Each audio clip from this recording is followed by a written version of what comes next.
ভারত পাকিস্তানের মধ্যে সংঘর্ষ বিরতি হয়েছে, কিন্তু ডোনাল্ড ট্রাম্প কি করে তা ঘোষণা করলেন তা নিয়েই এখন জোর বিতর্ক। প্রশ্ন উঠছে, আমেরিকা কি করে এটা করতে পারে? নিউ ইয়র্ক টাইমসের প্রতিবেদন অনুযায়ী শুক্রবার যে ঘটনা ঘটে তাতেই আমেরিকা উদ্বিগ্ন হয়ে পড়ে। সেই রাতে ইসলামাবাদ লাগোয়া পাকিস্তানের নূর খান এয়ারবেস টার্গেট করে ভারত।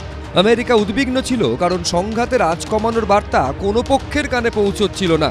এরপরই ট্রাম্প প্রশাসন সিদ্ধান্ত নেয় ভাইস প্রেসিডেন্ট জেডি ভান্স সরাসরি নরেন্দ্র মোদীকে ফোন করবেন এবং বলবেন এই সংঘর্ষ নাটকীয় মোড় নিয়ে পুরোদস্তুর যুদ্ধ অবধি গড়াতে পারে। নিউ ইয়র্ক টাইমসের প্রতিবেদনে দাবি, জেডি ভান্স নরেন্দ্র মোদীকে স্ট্রাইকের বিকল্প ভেবে দেখতে বলেন, কিন্তু নরেন্দ্র মোদী সব শুনলেও কোনো প্রতিশ্রুতি দেননি।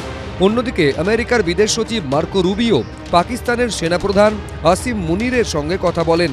নিউ ইয়র্ক টাইমসের প্রতিবেদনে দাবি করা হয়েছে, শুক্রবার সন্ধ্যে থেকে শনিবার অবধি লাগাতার কথোপকথনেই শেষ অবধি সংঘর্ষ বিরতির ভিত তৈরি হয়।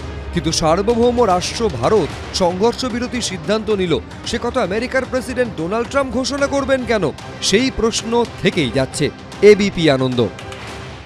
आपने देखा कि ये जो एक्टिविटीज चल रही हैं 3-4 दिन से, ये कोई वॉर से कम नहीं है।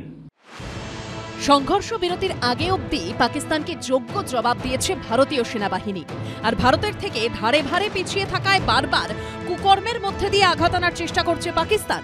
বারবার সাইবার অ্যাটাকের চেষ্টা করছে পাক হ্যাকাররা।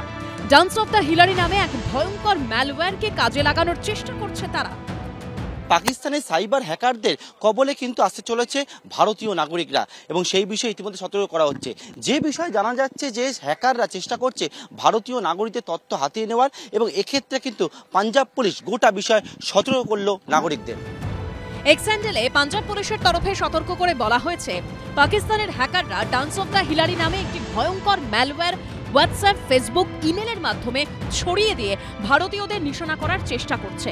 এই ম্যালওয়্যার আপনার ব্যাংকিং সংক্রান্ত তথ্য, পাসওয়ার্ড ও ব্যক্তিগত তথ্য হাতিয়ে নেওয়ার পাশাপাশি স্বয়ংক্রিয়ভাবে আপনার ডিভাইসের কন্ট্রোল নিয়ে নিতে পারে। কোনো অজানা লিংক বা সন্দেহজনক মেসেজে ক্লিক করবেন না। সতর্ক থাকুন, সুরক্ষিত থাকুন। কিভাবে dance of the Hillary malware ভারতীয়দের মোবাইলে ঢুকিয়ে দেওয়ার চেষ্টা চলছে? যে কোনো যুদ্ধের সময় আগে আমাদের ডিজিটাল অ্যাটাকটা হয়, এবং মানুষ এখন সমস্ত ভিডিও লিঙ্ক ক্লিক করছে। যেখান থেকে একটা যুদ্ধ নিয়ে খবর আসছে, মানুষ সঙ্গে সঙ্গে ক্লিক করছে। যে মুহূর্তে ক্লিক করবে সেই মুহূর্তে কিন্তু মোবাইলটা কম্প্রোমাইজ হয়ে যাবে, হ্যাক হয়ে যাবে, এবং পুরো মোবাইলটার কন্ট্রোল কিন্তু হ্যাকার কাছে চলে আসবে। তাদের মেইন টার্গেট হচ্ছে তথ্য চুরি করা। মানে যদি কোনো ডিফেন্সের কোনো খবর পাওয়া যায় বা কোনো কনফিডেন্সিয়াল ডকুমেন্ট পাওয়া যায়। সাইবার বিশেষজ্ঞরা বলছেন, বাড়তি কৌতূহল দেখিয়ে অজানা ফাইল ডাউনলোড করলে গুপ্তচর বৃত্তি শুরু করে দেবে ডান্স অফ দ্য হিলারি। অনেকটা ভিডিও গেমের ধাঁচে এই ধরনের ম্যালওয়্যার ফাইল তৈরি করা হয়। ছবির সঙ্গে অ্যাটাচ করা হয় টেক্সট। সেই ফাইলে কেউ একবার ক্লিক করলে নিঃশব্দে ওই ম্যালওয়্যার সংশ্লিষ্ট ডিভাইসে ভাইরাস ইনস্টল করে দেয়। এর ফলে হ্যাকাররা ওই ফোনের পুরোপুরি নিয়ন্ত্রণ নিতে পারেন।